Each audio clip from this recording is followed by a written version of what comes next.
Live, and Mark has been on this story from the very first night 3 years ago. Mark? Deb, that's one of the most incredible things about this. You think about all that we've seen happen since the night of July 20th, 2012. We've been talking amongst ourselves that we've seen what these families have gone through, the pain, the suffering, and as we've been talking about through the trial, they've had to relive so many of these same things, from the 911 calls, how chilling that was to hear that in court when you can hear the gunshots going off one after another that night. It brings us right back to the night where we saw chaos outside the movie theater.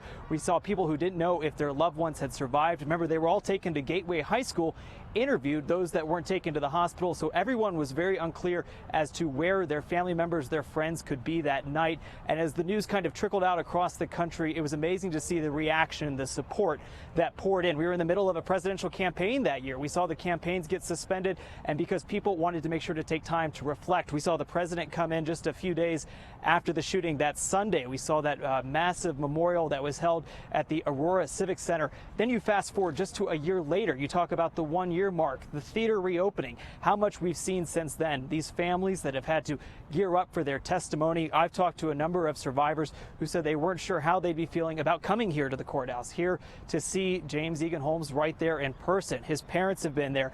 Every little while we hear from them. The mom wrote a book and we'd hear excerpts from that. So it seemed like almost every week there would be some sort of new development in this case, and whether or not that would bring any emotions for the families. I've gotten to know the family of Caleb Medley pretty well.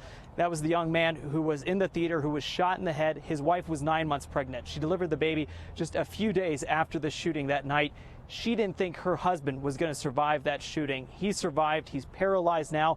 We heard him take the stand during this trial, and that was one of the most emotional moments throughout this entire thing, because you could just tell right there, that one instant, that one night, July 20th, 2012, how much had changed from there. We've seen so many of these families also be there for one another. We had the shootings in Newtown, Connecticut, just about 6 months after the shooting in Aurora, and how many of those families here reached out to those families in Connecticut, the survivors of Columbine, how they've also become a resource for these people that have gone through so much.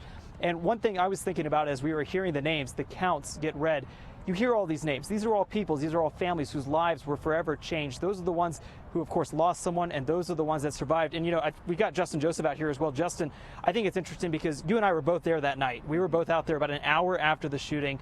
You've seen how much has changed since then. You know, and Deb and Jeremy, that's one of the things in listening to your psychiatrist talk about. This isn't just how it affects the victims and their families. This entire community has really been affected. And that's, you know, everyone knows someone who was there that night or knows someone who was injured. You were talking about Caleb Medley. One of the more poignant points of the trial that I saw, this was last week. We were going in one day, and as you know, when you go into court, they have to screen you through security. And so sort of all the victims' families, all of the media, the suspects' parents are all put into sort of a holding area.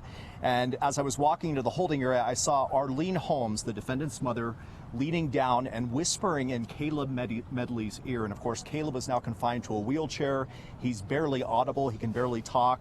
And she was whispering that she was very sorry for what happened to him. And so it's moments like those that you realize just the impact this has had on everyone, including the defendant's parents and including this entire community. And you remember right afterwards, we saw all of those memorials that were across the street from the theater. We saw, I mean, hundreds of balloons, stuffed animals, the crosses. We saw a cross for each of the victims that were up there. And that really hit home because you could see how many people were impacted. People would come for days afterwards just to see that vigil. They would come right out there. And even having been there that night, one of the other things that's interesting is we saw the people coming out of the theater with blood on them. You hear stories from the Aurora police officers who testified in court that they took victims who were badly injured in their police cars. A lot of these people to this day don't know who they were dealing with that night. We don't know who we saw coming out of the theater. A lot of these officers don't know who they were taking to the hospital and perhaps whose lives they saved.